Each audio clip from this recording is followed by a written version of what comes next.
গতকালকে বাংলাদেশ সিঙ্গাপুরের কাছে কিছু রিজনেবল গ্রাউন্ডের কারণে হেরেছে। আজকে আমি এই ভিডিওতে তুলে ধরার চেষ্টা করব যে বাংলাদেশ কোন কোন ভুল করেছে।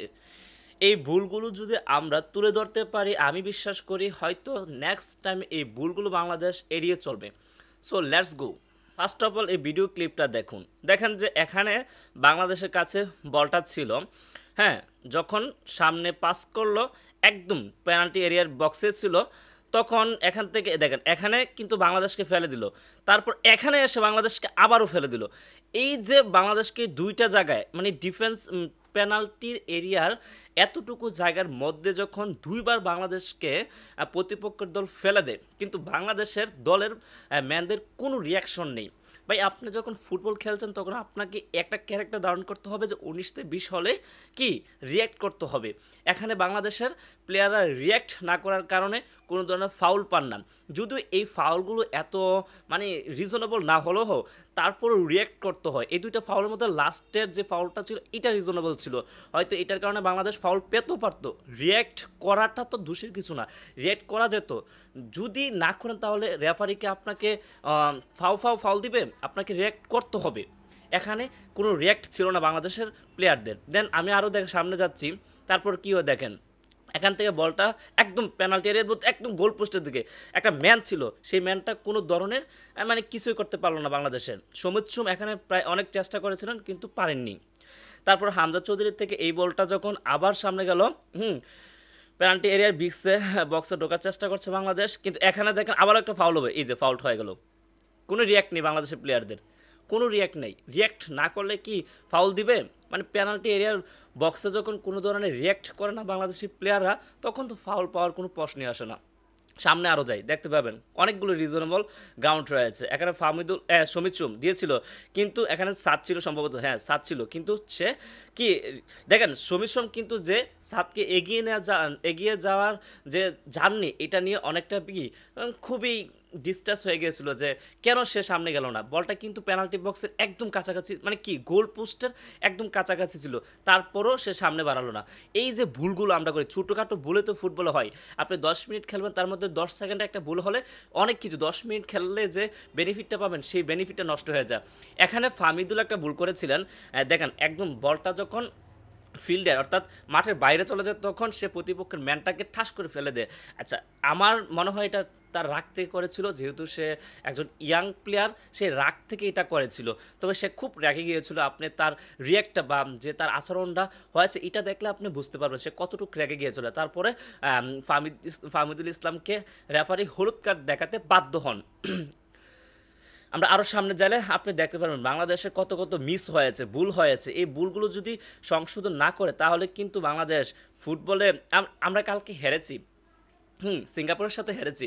আমার কাছে হারার চেয়ে মনে হচ্ছে যে যে ভুলগুলো আমরা করেছি এই ভুলগুলো যদি সংশোধন করতে পারি, তাহলে এই হার থেকে যে ভুলগুলো আমরা সেগুলো শিক্ষা নিতে পারবো এবং নেক্সট খেলাতে অ্যাপ্লাই করতে পারবো। এখানে একটি দেখবেন কি অনেক বড় একটা বাংলাদেশের ভুল হয়েছে। এখানে মারাত্মক একটা ফাউল হয়েছিল, এখানে কিন্তু ফেলে দিয়েছে, দেখেন ফেলে দিয়েছে, বাংলাদেশের ম্যানকে ফেলে দিয়েছে।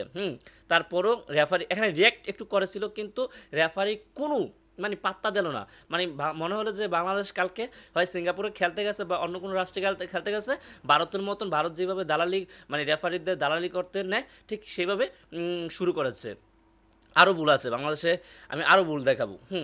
এখানে দেখেন ফেলে দিয়েছিল কীভাবে ফাহমিদুল ইসলামকে, কিন্তু রেফারি কোনো ধরনের রিয়েক্ট করেনি।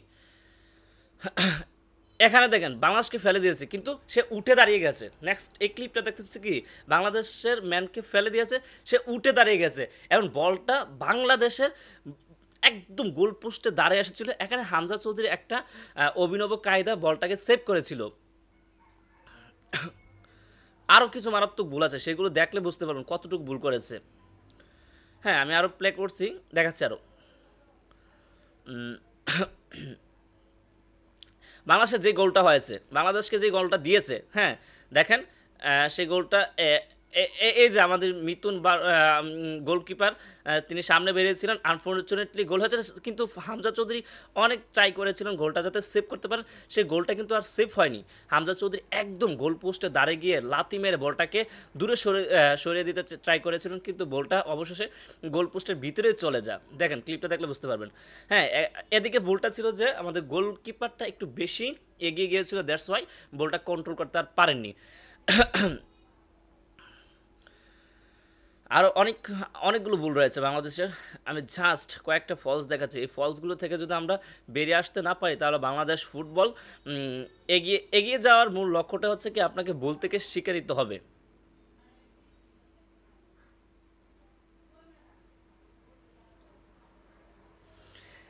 এই যে লাস্ট মুমেন্টে যে একটা পেনাল্টি এরিয়ার ভিতরে বাংলাদেশ ভুল করেছিল, একদম পেনাল্টি এরিয়ার ভিতরে বাংলাদেশ ঢুকেছিল একদম লাস্ট মোমেন্টে, এই সময় যদি আমাদের প্লেয়ারটা ঠিকঠাকভাবে রিয়্যাক্ট করতো এবং সবাই রিয়্যাক্ট করতো, এখানে কিন্তু পেনাল্টিটা আমরা পেয়ে যেতাম।